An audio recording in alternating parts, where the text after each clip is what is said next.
할렐루야.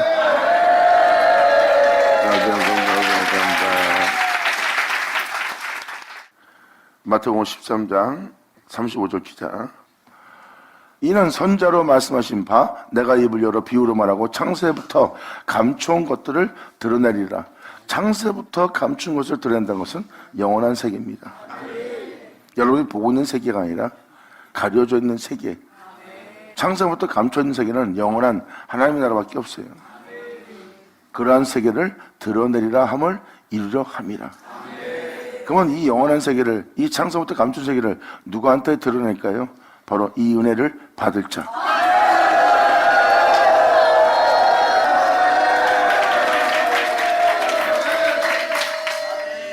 대표적인 분이 예수님이라고 보시면 돼요. 예수님한테는 창세부터 감췄던 모든 것이 드러났으니 드러난 것을 보니 하나님이십니다. 그 하나님 안에 거하고 하나님은 예수 안에 거하여 그 하나님과 하나가 되어 이 땅에 걸으시고 하늘에 올라가신 분이 예수님이십니다. 창세부터 감춘 것이 예수님한테 드러났고 사람들은 드러난 그분을 보고도 못 알아본 거예요. 그것을 알아볼 수 있는 그 진리의 조건만 그 진리에 대한 믿음을 보이지 못함으로 말미암아 그 영광을 보지 못하였더라. 하지만 그 진리를 믿는 자는 그의 영광을 보나니.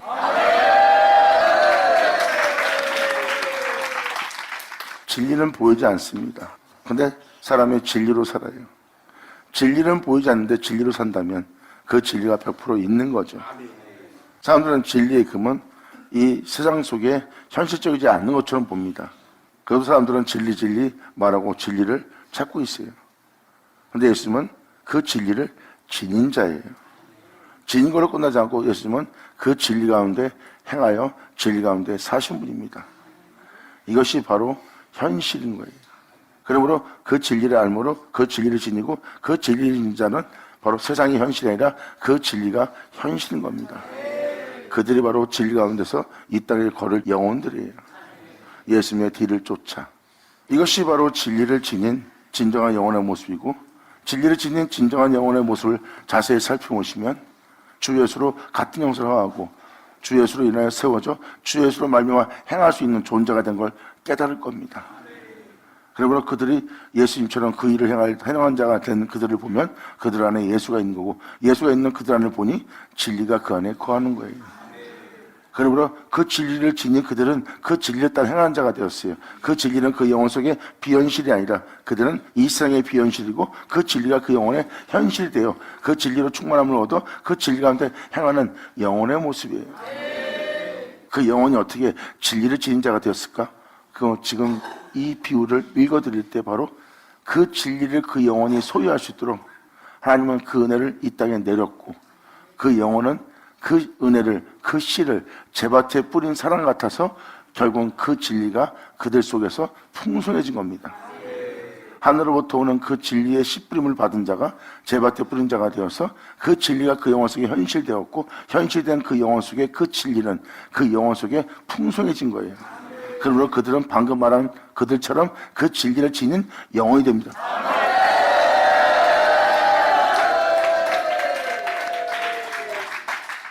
그러므로 전자에 읽어준 내용이 있으니까 쭉 읽어나갈게요. 창세부터 감춘 것들을 드러내려 함을 이루려 함이라. 여기가 포인트예요. 이루려 함이라. 이제 전 세계에 이 은혜가 이루어집니다. 이 이루어지는 은혜가 땅 끝에서 일어날 거래요. 즉 그때가 이 생의 끝이 온 날입니다. 그때가 바로 추수의 날이에요. 주님은 이 땅에 그 씨를 뿌리고 그 은혜를 따라 살아갈 자는 하나님이 추수하고 그 은혜를 따라 살아가지 않는 자는 다 거두어 불못에 던질 때입니다. 말씀대로 살지 않으면 망하는 날이에요. 어떠한 환경과 여건 속에서 말씀대로 사는 여러분들을 간절히 바랍니다.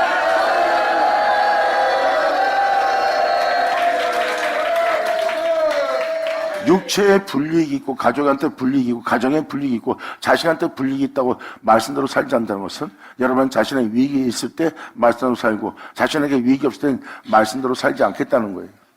이것은 바로 위선적인 모습이죠. 진일치 못한 모습이고 하나님을 위익을 따라 사는 자라는 거죠. 진정한 길은요, 고난에 처했습니다. 진리를 따르는 자에게 고난이 그치지 않았어요. 성경에 기록되어 있는 인물들 보세요. 진리를 따르는 자들고 저 진리를 따르는 자들은 고난이 멈추지 않습니다. 육체의 고난이 그들 영혼 속엔 그치지가 않아요. 왜? 말씀대로 살아야 했기 때문에. 말씀대로 살아야 될 그 영혼들은 말씀대로 살 때 육체가 고난을 받습니다. 사람은 그때 말씀대로 살지 않아요. 왜? 육체에 손실이 오고 육체에 고난이 오고 육체의 고통이 그치질 않기 때문에. 그래서 그들은 말씀 따라서 사는 걸 멈춥니다. 하지만 진정한 그리스도인, 진정한 진리의 사람, 하나님의 사람은 거기서 영원히 살게 할 그 고난 속에서 생명의 법을 발견합니다. 고난당한 것이 내게 위기라.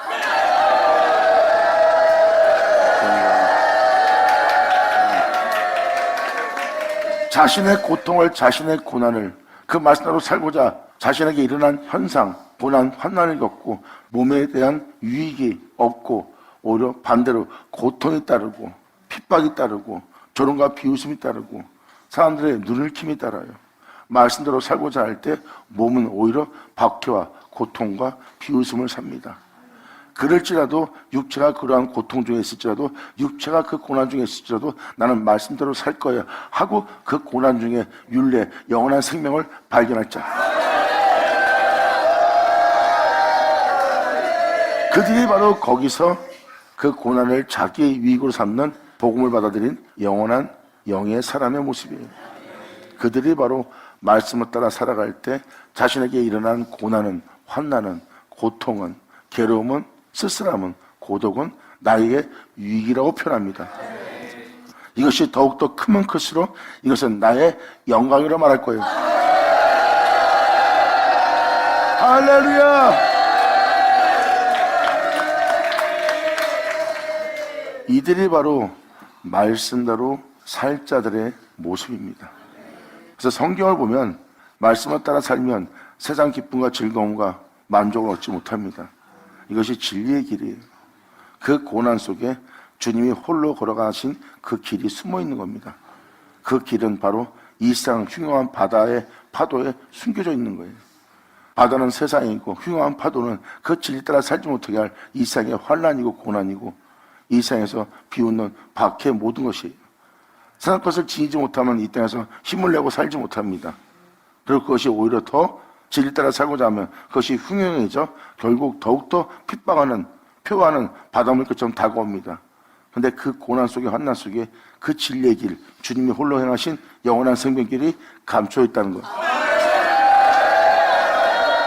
그러므로 바로 이어서 말씀합니다. 이에 예수께서 무리를 떠나사 집에 들어가시니 제 아들이 나와 가로되 밭에 가라지의 비유를 우리에게 설명하여 주소서. 대답하여 가사되 좋은 씨를 뿌린 자는 인자요. 좋은 씨를 뿌린다는 것은 바로 자신의 살갈 피를 나눠주는 겁니다. 자신을 이 땅에 내려오게 하고 자신을 하늘에 오르게 했던 자신의 뿌리를 뿌리는 자가 인자이신 태초의 말씀이신 예수 그리스도입니다. 그것을 한마디로 함축한다면 구원의 말씀이죠.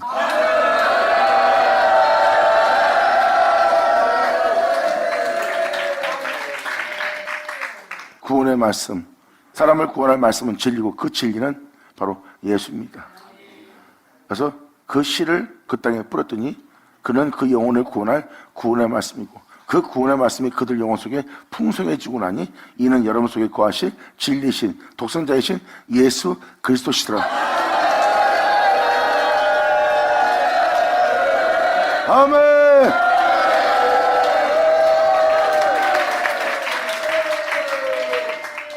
이것이 바로 그 은혜를 받을 밭의 비유입니다. 그러므로 38절에 밭은 세상이요 좋은 씨는 천국의 아들들이요 가라지는 악한 자의 아들들이라는 거예요. 밭은 세상이고 여러분 자신입니다. 그러므로 좋은 씨는 천국의 아들들이라는 것은 그 씨 뿌림에 받아 그 씨를 자신에게 열매를 풍성케 해서 그 말씀 가운데 사는 자가 바로 천국의 아들들입니다. 그들은 말씀에 의해서 다시 새로워졌고 말씀에 의해서 다시 새롭게 함으로 말씀으로 새롭게 된 그들은 그 생명의 말씀 그 진리를 증거한 자가 되었으니 이는 천국의 아들들이라는 겁니다. 이제 말씀이 말씀을 나와 말씀을 전하는 자가 되었으니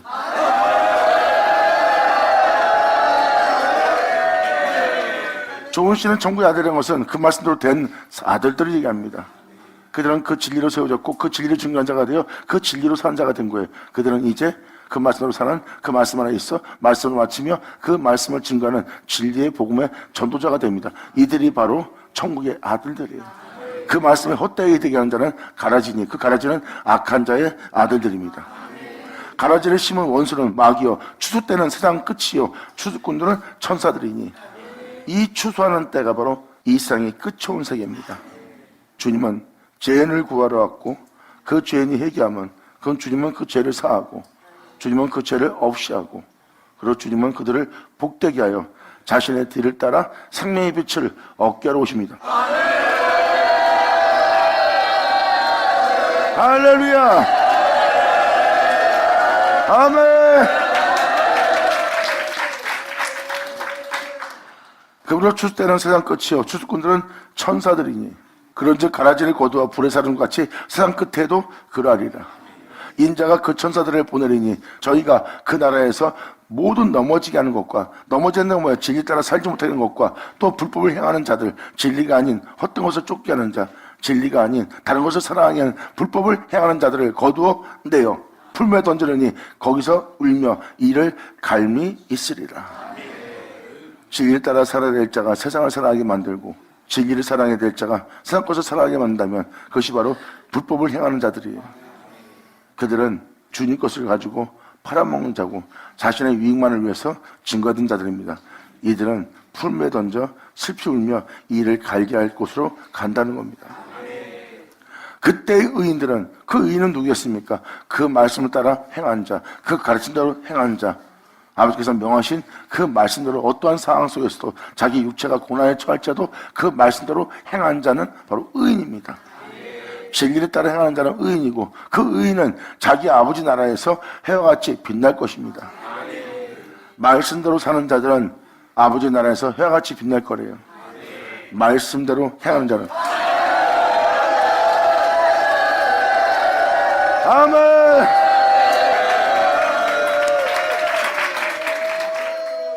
그리고 44절의 비유는 이제 같은 비유인데 달리 표현되는 비유입니다. 세상 끝에 추수 역사가 일어난다고 지금 표현했고 이 44절 이하의 비유는 그 은혜를 헛되이 되지 않게 할 영혼들의 모습이에요. 그 비유로서 표현한 겁니다. 말씀을 듣되 그 말씀을 헛되이 되게 하는 자와 그 말씀을 듣고 그 말씀을 헛되이 되지 않게 하는 자, 즉 복음을 헛되이 되지 않게 할 영혼에 대해서 표현한 게 바로 이 비유들입니다. 복음을 헛되이 되지 않게 할 영혼은 이러한 행동으로서 이러한 행실로서 이렇게 준비한 자가 될 겁니다. 막연하게 천국의 아들들이 되는 것이 아니에요. 그 말씀을 헛되이 되게 하는 자들이 어떻게 천국의 아들들이 됩니까? 자기 욕심을 따라 자기 유익을 따라 행하는 자가 어떻게 천국의 아들들이 돼요? 복음에는 그렇게 욕심을 내고 자기 유익을 따라 살아는 그 구조는 한 구절도 없어요. 진정한 복음은 여러분이 어떠한 상황에 처할지라도 빈곤한 상황에 처할지라도 가련한 상황에 처할지라도 부함에 처할지라도 자신의 영혼을 더럽히지 않고 그 복음을 따라 자신의 순수성을 지키며 순수한 그대로 정결케 하며 진리 가운데 행하는 영혼이 바로 복음을 따라 사는 자예요. 거기에 욕심과 자기 유익이 조금도 남아있다면 그는 복음을 따라 사는 영혼의 모습이 아니에요. 천국의 아들들은 그러한 가라지가 없어요. 욕심과 탐욕, 이기심, 여러분 가족만을 위한, 여러분 자신만을 위한 그러한 모든 이기적인 생각들이 그러한 욕심과 탐욕이 또한 여러분 자신의 육체의 만족을 위한 행복을 위한 그러한 만족이 가라지들입니다. 거기에는 진리에 따라 살 수 있는 모습이 없어요. 그들은 공의를 경외할 수 없는 모습이에요. 그런 욕심과 이기심을 갖고 있는 자기 유익만 쫓고 있는 자기 만족을 쫓고 있는 자기의 안일함을 위해서 사는 자들이 어떻게 공의를 경외하며 그 공의를 지키며 진리 가운데 행할 수 있겠어요?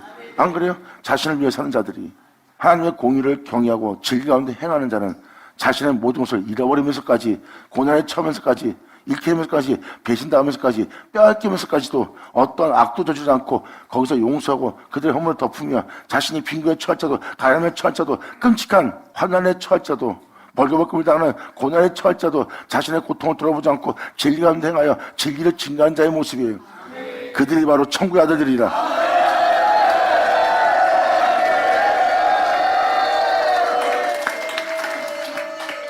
그 진리를 위해서 자신이 그런 모든 것을 희생하면서 잃어버리면서 주님의 은혜에 따라 사랑한 자들이 바로 말씀을 따라 사는 자예요.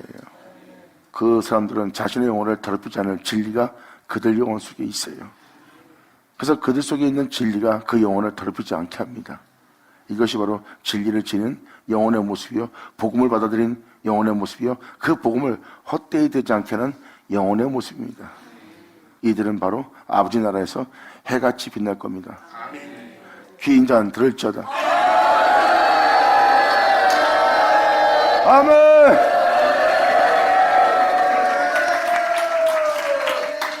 그러므로 44절에 이 현실적인 내용을 주님은 이렇게 표현합니다. 천국은 마치 밭에 감추인 보화와 같으니. 밭에 무엇을 감췄대요?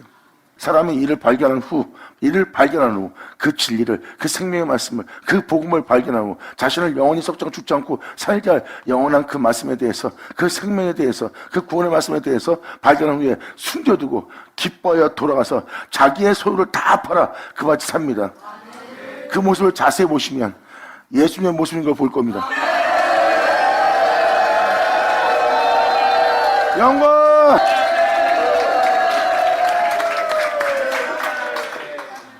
이천년 예수님은 하나님과 하나입니다. 이천년 예수님은 하나님의 영원한 생명 속에 있어요. 영원한 생명은 바로 진리입니다. 그 진리는 하나님이고요. 예수님이 그 안에 있어요. 근데 아무도 그 부활을 발견하지 못해요. 사람들은 그 진리를 지닌 예수님을 못 알아봅니다. 그런데 예수님은 그 진리 가운데 행합니다. 그리고 그 진리 가운데 살기 위해서 전부 팔아 그것을 삽니다. 그 놀라운 밭을. 바로 그 밭은 바로 나는 내 아버지의 행하신 일을 보지 않고 스스로 아무것도 할 수 없나니. 그분이 영원히 홀로 행하신 자처럼 예수님은 그 밭을 사는 거예요. 전부 팔아 십자가에 달리면서 그 숨을 걸 때까지.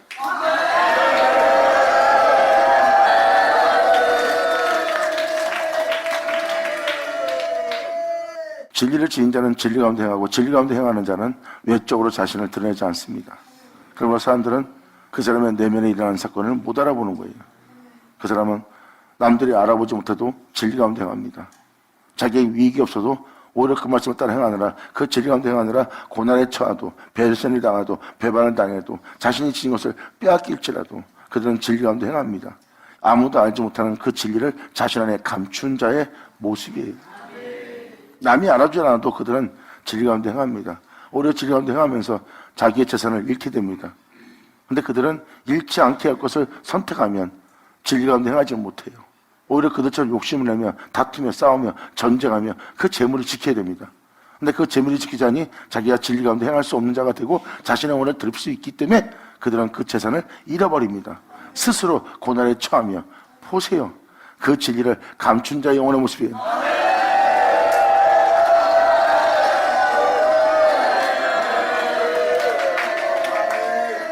목사님 굳이 그렇게까지 할 필요 있나요? 명심하세요. 말씀은 만물하고 바꿀 수 없는 보안이라. 아멘.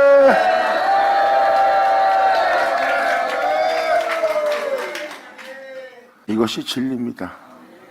어떤 영혼한테는 하나님 말씀이 그냥 좋은 말씀, 좋은 이야기, 좋은 말씀으로서 나를 깨닫게 하는 말씀으로 치부할지 모릅니다.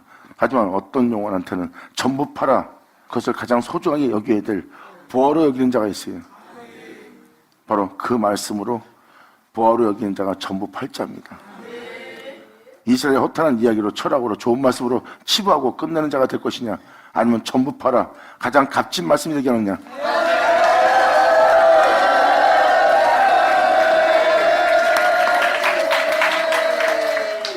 예수님은 전부 팔아 그 보화를 사잖아요. 예수님은 자신의 전 일생 그 모든 걸 팔아 그 밭을 삽니다. 2000년 십자가에 죽을 때 예수님은 전부 팔아 죽는 모습이에요. 세상 사람들이 비웃더라도, 사람들이 배신하더라도, 자신의 모든 것을 빼앗아갈지라도, 자신을 조롱할지라도 예수님은 자신을 가치 있게 높이고자 들레지도 않고 떠들지 않고 위협지 않고 싸우지 않고 다투지도 아니었다는 분입니다. 남들은 거기서 손해보면 그렇게 행해야 됩니다. 다투고 위협하고 전쟁하며 싸우며 자신의 이익을 위해서 떠들며 자기를 자랑하며 자신을 보호하면서 살아갔을 거예요. 근데 예수님은 그 전부를 팔아버립니다.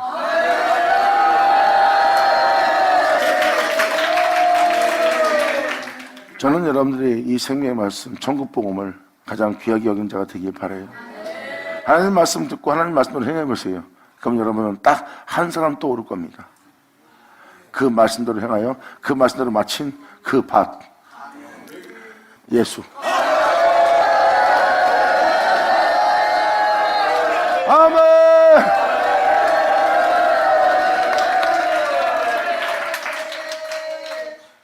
사도 바울은 이에 대해서 이렇게 표현합니다. 나는 예수 안에, 예수는 내 안에, 그리고 내 안에 사는 자는 내가 아니요 예수라고 합니다. 결국은 사도 바울 안에 사도 바울이 살아야 되는데 예수가 살아요. 예수가 산다는 게 무엇이 아닙니까? 사도 바울은 이 세상 것과 자신의 모든 것과 자신까지 팔아서 내 안에 예수가 삽니다. 그 진리 따라 생명을 따라 그 말씀 따라 살아가신 그 말씀대로 행하신 그 바친 그 예수가 내 안에 산다는 거예요.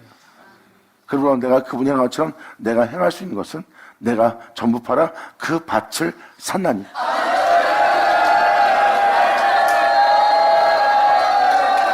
영광이로다.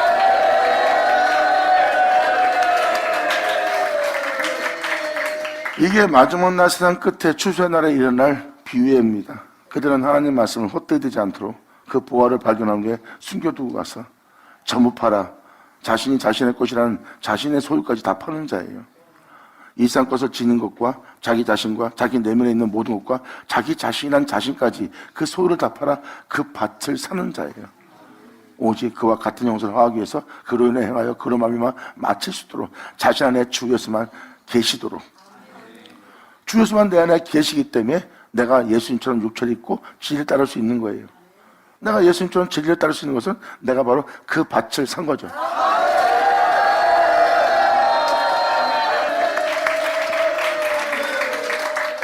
이것이 세상 끝에 추수의 날 일어날 비유입니다. 여러분들은 이러한 모습으로서 그 밭을 다 사는 주 예수 안에 거하기 위해서 여러분의 전부를 내려놓고 오직 그 밭을 사는, 그분을 본받기 위해서, 그분의 뒤를 쫓기 위해서 그분의 밭을 사는, 주 예수를 원하는, 주 예수를 사모하는, 주 예수를 구하는 여러분 되길 바랍니다. 아멘.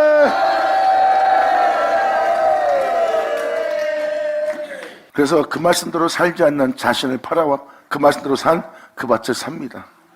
그 말씀대로 살아야 되는데 내가 욕심을 내고 내 자신의 이익을 쫓고 내 명예와 명성을 위해서 내가 살려고 합니다. 그러므로 그 말씀대로 행하며 자신의 명예가 실추되며 조롱받으며 진리 가운데 행한 그 예수님처럼 살 수 없는 내 자신을 발견해요. 그러므로 그 예수님처럼 살고자 그 밭을 사고자 방금 내 자신의 이익을 쫓던 내 욕망과 내 명예와 명성을 살던 내 자신의 소유를 다 팔아 그 밭을 삽니다.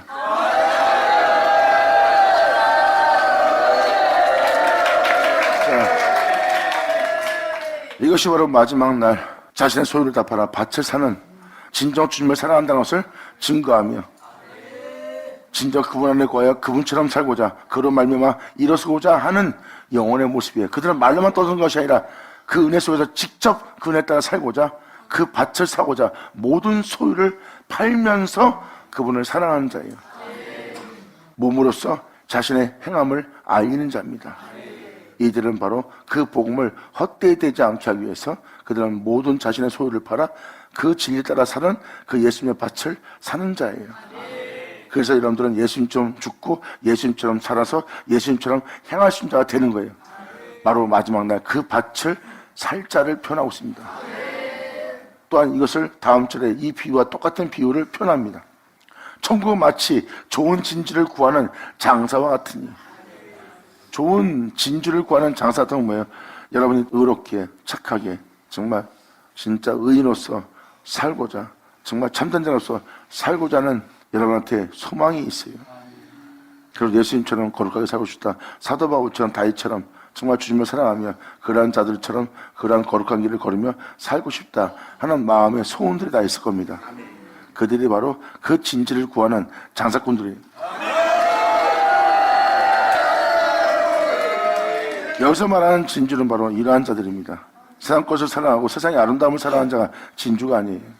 정말 하나님의 백성이라고 생명체에 기록되어 있는 자들처럼 살고 싶다는 자들이 바로 진주를 구하는 자들입니다. 그들처럼 멋지게 주님을 사랑하고 그들처럼 멋지게 하나님을 경외하고 그들처럼 멋진 죽음을 맞이하며 그 가운데 살고자 하는 진주장사들이에요. 그러므로 천국은 마치 좋은 진주를 구하는 장사와 같으니 극히 값진 진주 하나를 만남에 가서 자기의 소를 다 팔아 그 진주를 사는 자들이에요. 보세요. 이것은 또 한 번 얘기하지만 현실적입니다. 하나님 말씀을 듣고 좋은 말씀이다. 하나님 말씀을 듣고 그것을 남들한테 아는 척하는 말씀이 아니에요. 그 말씀을 아는 척하고 그 말씀에 대해서 좋게 여기고 끝마치는 것이 아니라 이제 이 말씀은 자신의 소유를 전부 팔아 사야 될 말씀을 만나는 날이에요. 너의 낮은 몸이 주 예수의 영광의 몸처럼 병케 되리라 한 그 말씀이 응하는 날입니다. 여러분들을 주 예수와 같은 형사로 화하게 할 말씀을 만나는 날이에요. 그와 같은 자가 되기 위해서 여러분들은 여러분 자신의 소유를 다 팔아 그 밭을 사는 날이에요.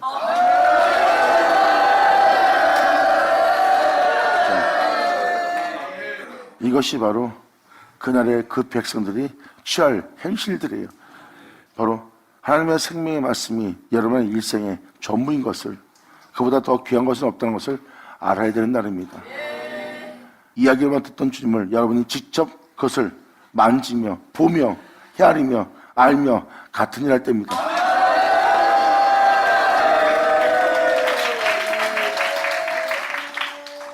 극히 갇힌 진주 하나를 만남에 가서 만난 자들입니다. 생명의 말씀이래? 정말 이 은혜 따라 살아야겠네? 소원한다면 여러분 자신의 소유를 다 팔아 사세요.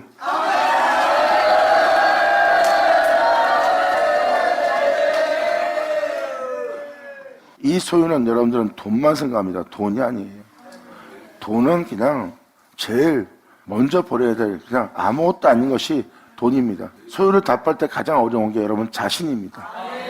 그리고 여러분 자신을 위한 자신의 이기적인 여러분 자신의 만족입니다.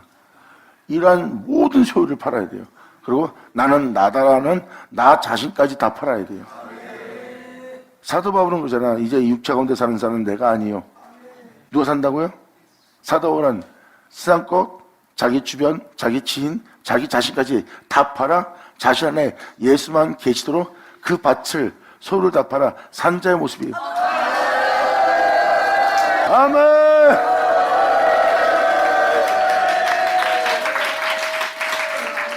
이것을 반복하는 것은 이 비유에 대한 비유를 깨달게 하시려고 하는 거예요. 생명의 말씀보다 귀한 건 없어요.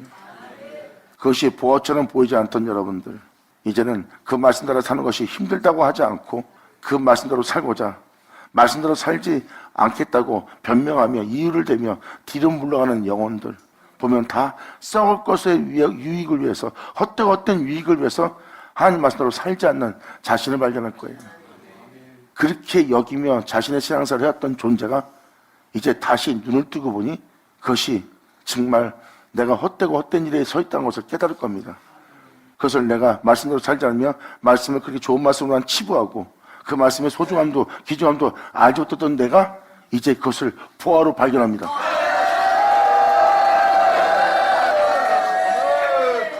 그때 말씀 따라 살지 못하게 하는 모든 소유를 팔아 말씀대로 살 수 있는 밭을 사는 거예요. 그때부터 그들이 오직 구하는 자는 예수 한 분입니다. 아멘.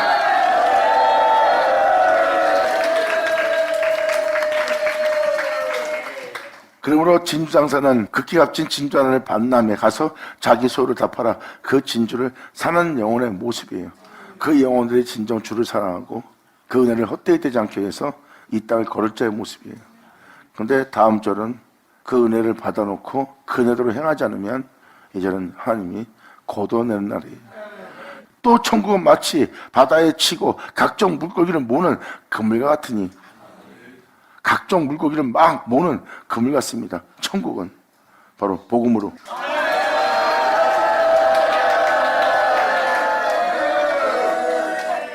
복음은 그물이에요. 바다에 친 그물. 각종 물고기는 여러분들이고요. 그러므로 주님은 그 씨를 뿌립니다. 뿌린 씨는 세상에 그 물고기를 잡을 그물이 되는 거예요. 주님이 한 영혼 한 영혼을 취하는 모습입니다. 그게 바로 그물이에요. 근데 영혼들이 그 말씀에 그 그물에 다 걸립니다. 근데 방금 말한 대로 자신의 소유를 다 팔아 그것을 사는 자와 그것을 귀하게 여기는 자와 귀하게 여기지 않는 자의 차이가 확 나버립니다. 지금 그 내용을 담고 있는 거예요. 그러므로 10비유는 비유를 다 얘기하고 나서 마지막 47절 비유를 펴나는 거예요. 그러므로 통고 마치 바다에 치고 각종 물고기를 모는 그물과 같으니 그물에 가득함에 물가로 끌어내고 앉아서 좋은 것은 그릇에 담고 못된 것은 내어버리니라. 말씀을 소중히 여기고 귀하게 여겨 그 은혜를 헛되이 되지 않게 해서 자신의 소를 다 팔아 그 말씀을 존귀히 여긴 자가 바로 하나님께서 좋은 것으로 여기는 거예요. 진리보다 귀한 건 없습니다. 여러분이 부자가 되는 것이 귀해 보입니까? 아니면 진리 때문에 가장 끔찍한 가당함과 가장 끔찍한 죽음을 맞이합니까? 진리 때문에 가장 끔찍한 고난과 가장 끔찍한 죽음을 맞이해요. 진리 때문에, 복음 때문에, 예수님 때문에. 어떤 사람은 부유해지는 것을 아주 귀하게 여깁니다. 세상에서 유명한 자가 되고 세상에서 힘이 세지고 권력이 있어지고 부유해지고 아무도 건들지 못할 정도의 형통함 속에서 만족 속에 살아갑니다. 그들은 자기 이익을 도모하는 자예요. 근데 진리를 헛되이 되지 않게 위해서 그 진리를 위해서 그 영혼은 그러한 만족과 부유함을 선택하지 않고 오히려 고난을 선택했어요. 그 고난 속에서 끔찍함을 당할지라도 끔찍한 죽음을 당할지라도 그들은 거기서 진리를 쫓아 그 진리를 따라 쫓아가는 것을 더 행복하게 여기고 그 진리를 소중하게 여깁니다. 잘 보세요. 누가 그 소유를 다 팔아 그 진주 샀는지.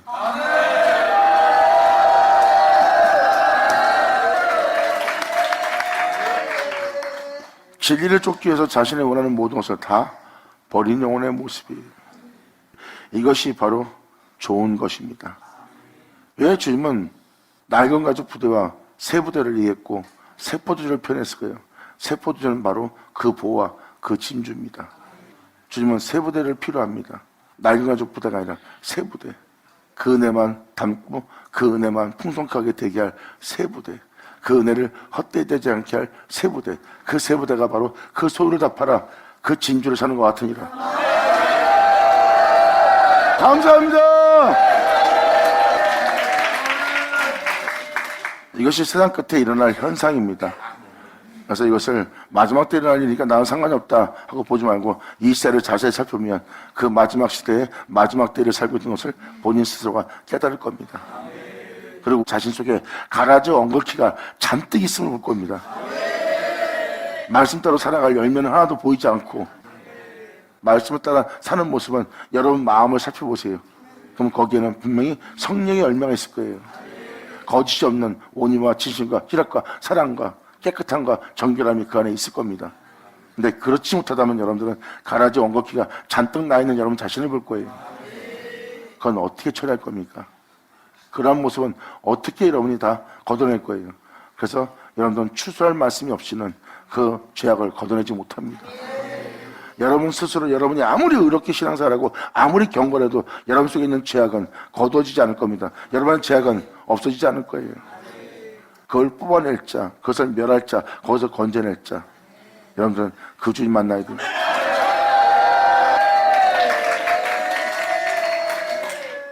즉 오직 예수, 이 세상의 소망은 예수뿐입니다. 이 마지막 시대에 여러분들이 그분께만 고종할 시대입니다.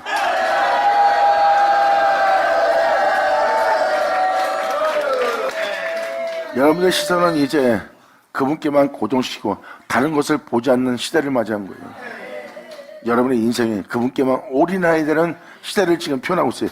지금 이 비유들을 잘 보세요. 오직 그분께만 여러분이 올인할 시대를 맞이하고 있는 거예요. 그리고 그분께만 여러분의 시선을 고정시킬 때입니다. 깨달을지어다 깨달을지어다.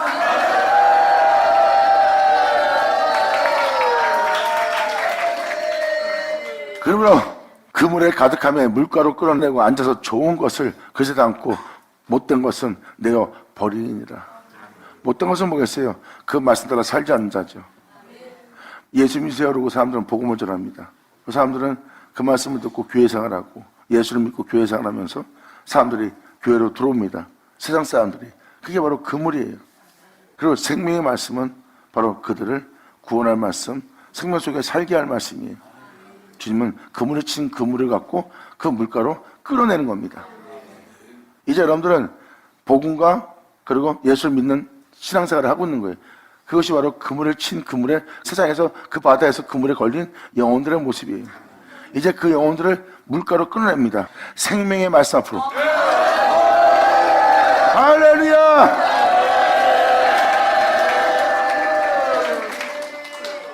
여러분 시선을 그분께 고정하고 말씀에 올인할 때입니다. 그때가 바로 주님이 여러분들의 영혼을 물가로 끄집어낼 때예요. 2000년 예수님 와서 내 말을 믿으라 했더니 그들이 믿지 않았어요. 주님이 차라리 네가 태어나지 않는 것이 더 나을 뻔했느니라. 이 은혜를 헛되이 되게 하는 땅은 차라리 태어나지 않는 게 낫대요. 그 물고기 곤란해죠?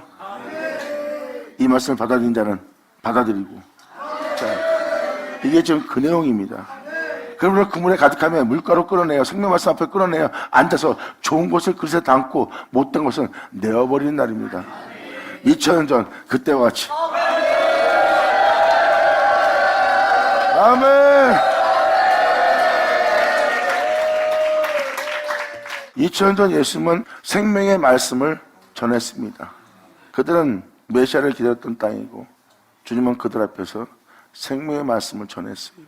그분이 전한 것은 진리입니다. 그 백성을 진리 앞으로 다 모이게 합니다. 그리고 그들은 그 예수님 앞에 앉아서 그것을 받아들인 자가 된 거예요.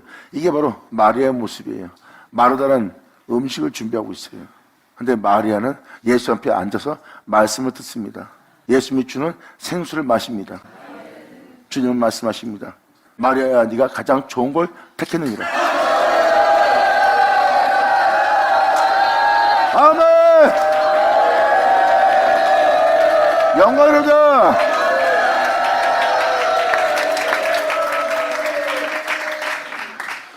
그것이 바로 예수님 앞에 앉아있는 마리아의 모습. 여러분이 바로 그 마리아처럼 앉아있을 모습이에요. 앉는다는 것은 안식하는 겁니다.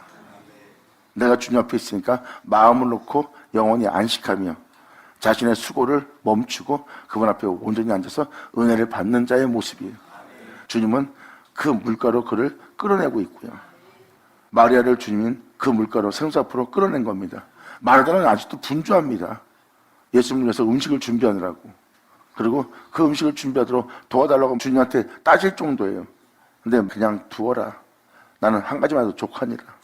마리아는 좋은 것을 택했느니라. 바로 예수님이 주는 생수 앞에 앉아있는 영혼의 모습이에요. 마리아는 아주 귀하고 귀한 주님 만납니다. 이제 그 주님을 위해서 마리아는 옥합도 깹니다. 자신의 모든 것을 다 팔고 그 소유를 다 팔아 주님만을 위해서 행한 자가 돼요. 아멘.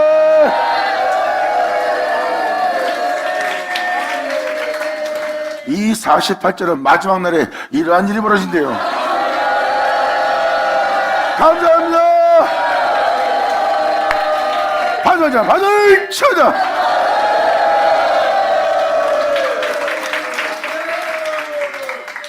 그러므로 좋은 것은 그릇에 담고 못된 것은 내어 버리느니라.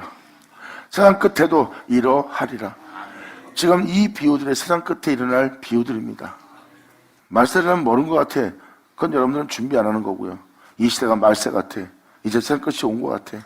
정말 우리가 주님께 돌아가 다시 우리가 한번 우리 영혼을 점검할 때야 그 사람들은 깨어서 준비하는 영혼의 모습이에요. 주님 말씀하십니다. 내가 도적같이 오리라.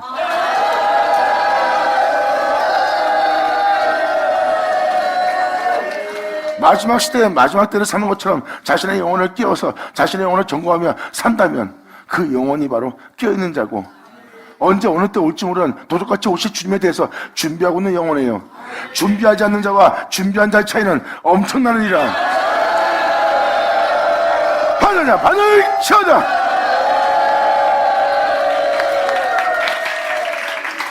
그러므로 세상 끝에도 이러하니라. 천사가 와서 의인 중에서 악인을 갈라낼 것이며 풀무불에 던져 넣으리니 거기서 울며 슬피 일감 날이 있을 거래요. 주님은 염소와 양을 갈르듯이 의인과 악인을 갈라내랍니다. 말씀을 따라 사는 자는 악인이 될 수 없죠. 하지만 말씀을 따라 살지 않고 자기 위기를 따라 사는 자는 말씀대로 살지 못할 핑계를 대며 피 흘릴 땐 발 빠르고 욕심을 낼 땐 발 빠르고 남을 위해서 희생하고 자신의 욕심을 내려놓고 오히려 지닌 것을 베풀어주고 나눠주라는 말씀에는 움직이지 않는 자신을 발견할 겁니다. 이제 악한 자와 의인이 누군지 완전히 갈라지는 걸 보리라. 아멘.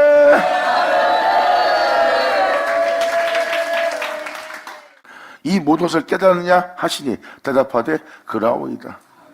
주님은 깨닫게 하기 위해서 말씀하셨어요. 그걸 깨닫는 자는 자신의 영혼을 깨울 겁니다. 그 땅이 좋은 땅이 될 거예요.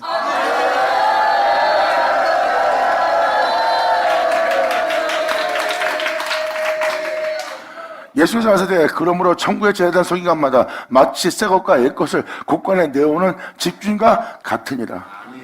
2000년 전 예수님은 사람을 영원히 살게 할 생명의 말씀, 진리를 전했어요. 자신이 하나님 가진 것처럼 여러분도 하나 될 수 있는 그 진리를 전한 자가 예수님이에요. 예수님이 전하는 말씀은 새 포도주, 새 것입니다.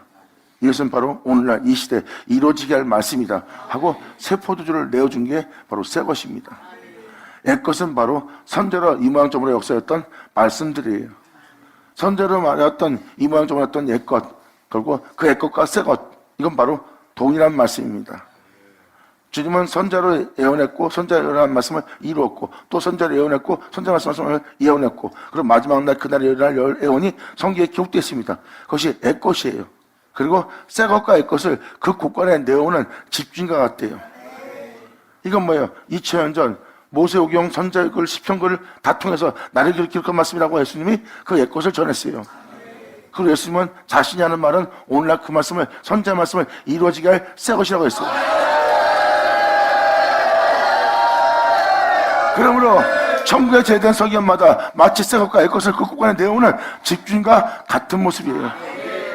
벌써 2000년 전 예수님이 바로 이루어지게 할 말씀, 새 것을 전했고 새 것을 전하기 위해서 선자의 말씀을 통해서 모세오경을 통해서 시편을 통해서 예수님은 증거했습니다. 이것이 바로 옛 것을 내오는 집주인과 같은 거예요. 이 놀라운 날을 이 마지막 날에 만나는 날입니다. 여러분들은 이 생에서 이루어지게 할 말씀을 만나는 날이에요.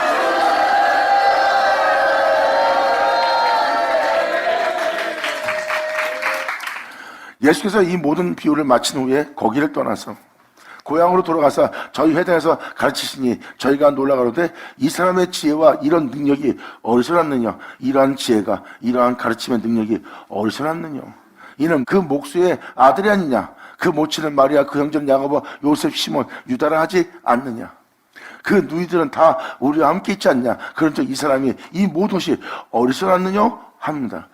예수님의 지혜와 또한 그러한 은혜가 이루어지도록 그 은혜가 그들 속에 나타나도록 하는 능력은 어디서 났냐 이거예요.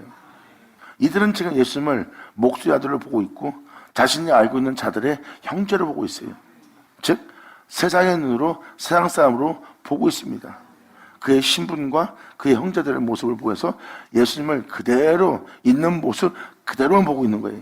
그 지혜와 능력을 보지 않고 그 표정을 보지 않고 목수의 아들, 마리아의 아들, 그 형제의 형제가 아니냐. 그러므로 이 사람이 행하는 것은 이 지혜와 이 모든 것이 이 능력이 어디서 났느냐 하고 묻는 장면입니다. 그 누이들은 다 우리와 함께 있지 않느냐. 그런즉 이 사람이 이 모든 것이 어디서 났느냐 하고 예수를 배척한 자라. 그러니까 그들은 목수의 아들 그 형제의 형제를 보기 때문에 예수를 배척합니다. 예수께서 저에게 말씀할 때 선자가 자기 고향과 자기 집에서는 존경받지 않음이 없느니라. 그래서 이렇게 육체의 눈으로 세상적으로 예수님을 보고 그 진리를 증거하는 자나 그 주의 종이나 세상 사람들 보듯이 보면은 옛사람의 시선은 예수님이 존경받을 수가 없다는 거예요. 하지만 예수님은 고향과 자기 집에서는 존경을 받지 못하는데 죄인과 가난한 자와 또 그 은혜 말씀을 받는 자에게는 예수님이 존경을 받네요. 이렇게 육체로서 바라보는 시선 속에서는 주님이 존경받지 못하지만 여러분이 그 죄를 해고 주 앞에 나오거나 여러분 자신이 의원이 필요한 존재로서 아니면 여러분이 그 지혜를 얻고자 하는 존재로서 나온다면 주님은 존경을 받을 거래요. 이것은 바로 그런 옛사람 눈으로 상대방을 분별하는 그 옛사람한테는 주님이 존경받지 못한다는 거예요. 새 포도를 담을 자, 나는 죄인이라고 주 앞에 나올 자, 치료받고자 나오는 자, 고침받고자 나오는 자, 배우고자 나오는 자, 알고자 나오는 자는 주님이 존경받을 수 있어요. 하지만 옛사람의 모습으로 그대로 애것의 눈으로서 옛사람으로서 예수님을 바라본다면 바리새인과 서기관과 사두개인들 보세요. 그 옛사람으로 예수님을 바라보는 밤에 예수님이 하는 말씀을 못 알아듣고 못 알아봅니다. 그들은 귀가 있어도 듣지 못하고 귀가 있어도 깨닫지 못하고 듣긴 들어도 깨닫지 못하는 무지한 자가 됩니다. 왜? 옛사람으로 보니까 예수님을 존중하지 않고 존경하지 않아요. 그러니까 그 은혜를 받아들일 수 없다는 표현이 바로 이 57절의 내용입니다. 이렇게 옛사람으로 계속 머물고 있는 자는 결국 예수님을 알아보지 못하고 존중하지 못하고 존경하지 못한다는 거예요. 그러한 세상적인 시선으로 나를 보는 너는 나를 존경할 수 없는 모습만 갖춘 모습이 돼요. 그래서 바리새인과 사두개인들이 주의 종들입니다. 하나님의 아들 예수님한테 와서 존중을 표하고 공경을 표해야 될 대상이에요. 그런데 그들은 예수님한테 그러지 못합니다. 왜? 그 옛사람 모습, 세상적인 눈 모습, 그 육체로 예수님을 바라보고 있기 때문에 그들은 그 은혜를 표현하지 못하는 바로 자기 고향과 자기 집에 있는 영혼의 상태예요. 그래서 예수님은 고향과 자기 집에서는 존경받지 않음이 없느니라 말한 것은 이러한 옛사람한테는 존경받지 못하고 다른 곳에는 주님이 존경을 받느니라. 이러한 지혜로서 이러한 능력으로서 행할 때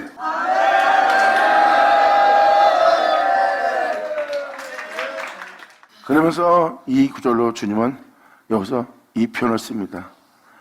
마지막 날 여러분도 이것을 경험할 수도 있습니다. 또 한 번 얘기하지만 이러한 옛사람한테서는 하나님이 많은 능력을 행할 수 없다는 뜻입니다.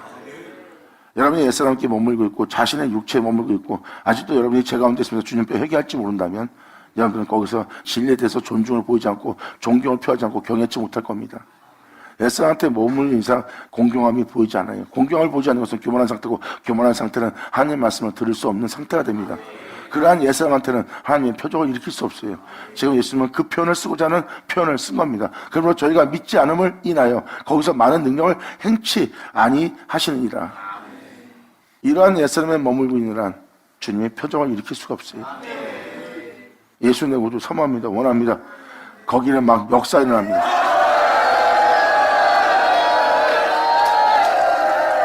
할렐루야! 지금도 저한테 표현하지만 그래서 이렇게 옛사람으로 머물러서 목수의 아들 아니냐, 누구의 형제 아니냐, 세상 눈으로 예수님을 보니까 옛사람 모습 속에 남아있는 거예요. 예수님을 보고 회개하거나 존경하거나 공경하거나 그분의 지혜와 능력을 보면서 그 은혜를 뵙고자 받아들이고자 은혜를 얻고자 하는 모습을 갖췄다면 자신을 낮추며 겸손한 모습으로 주 앞에 나오는 모습이에요. 그런 땅에는 주님께서 많은 이적과 표적을 능력을 행하며 일으킬 수 있어요. 근데 은혜 받으면서도 그런가 보다 저런가 보다 하는 땅에 역사 안 일어나요. 그런 땅에는 주님을 원하는 모습이 아니기 때문에 하나님의 능력이 역사하지 못합니다. 옛사람이니까. 옛사람 쪽에서는 아버지가 많은 이적과 능력을 행치 않습니다. 마음문을 열지 않는 곳이고 옛사람이 머물고 있고 의심과 존중이 보이지 않는 교만한 자리에 앉아있는 자예요. 2000년 예수님이 왔을 때 그러한 자들한테는 하나님께서 많은 능력을 행치 못했습니다. 먼저 이 은혜를 받을 자, 예수를 대할 자, 주의 종을 대할 자, 그 은혜에 대해서 행동할 자는 먼저 겸손하고 그에 대한 존중을 먼저 보여야 됩니다. 그래야 여러분들이 그것이 겸손해지고 겸손해진 여러분들은 마음을 열고 그 은혜를 얻고자 하는 자에겐 주님께서 능력과 표적과 이적을 일으키며 역사에서 그 영혼 속에 많은 표적을 일으키니라. 받는 사람 받으시오자. 아버지 영광 홀로 받으시옵소서. 감사합니다. 아멘. 자, 기도하겠습니다. 할렐루야. 아버지 감사합니다. 영광 홀로 받으시옵소서. 이 귀한 시간 허락하시고 역사하심을 감사합니다. 진정 아버지께서 말씀하신 모든 말씀이 우리 땅에 하나도 헛되이 되지 않고 다 이룰 수 있도록 이 은혜 말씀을 우리로 온전히 깨달을 수 있도록 역사하사 정말 이 말씀을 깨닫는 좋은 땅이 되어 아버지의 말씀의 열매를 100배, 60배, 30배 맺는 우리 모두가 있도록 역사하여 주시옵소서. 우리 한 영혼 한 영혼이 아버지의 말씀을 헛되이 되지 않게 하려는 영혼 되기를 간절히 바라며 영광을 돌리며 우리 주 예수의 이름으로 그럼 나이다.